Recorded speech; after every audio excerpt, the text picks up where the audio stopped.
दोस्तों इस प्रकार का न्यू ईयर फोटो एडिटिंग बहुत ही ट्रेंडिंग में चल रहा है। कैसे बनाएंगे चलो बताता हूँ। सबसे पहले मेरे चैनल पे नहीं हो तो चैनल को सब्सक्राइप कर लो।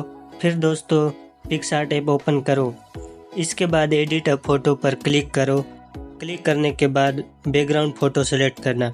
जितना भी दोस्तों पीएनजी हो फिर बैकग्राउंड फोटो आप लोगों को टेलीग्राम चैनल पर मिल जाएगा। टेलीग्राम चैनल का लिंक डिस्क्रिप्शन में दे दिया हम। बैकग्राउंड सेलेक्ट करने के बाद दोस्तों साइड में ऐड फोटो का ऑप्शन दिख रहा है, उस पर क्लिक करना और आप लोग जो भी फोटो एडिट करना चाहते हो वो सिलेक्ट कर लेना।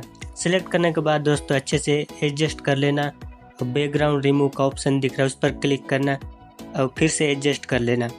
उसके बाद दोस्तों फोटो पर क्लिक करना, ऐड फोटो पर। उसके बाद ब्लैक शेडो ऐड कर लेना। ब्लैक शेडो ऐड करने के बाद 2024-25 का पीएनजी ऐड कर लेना और एडजस्ट कर लेना। तो दोस्तों आप लोगों का फोटो बनकर रेडी हो जाएगा।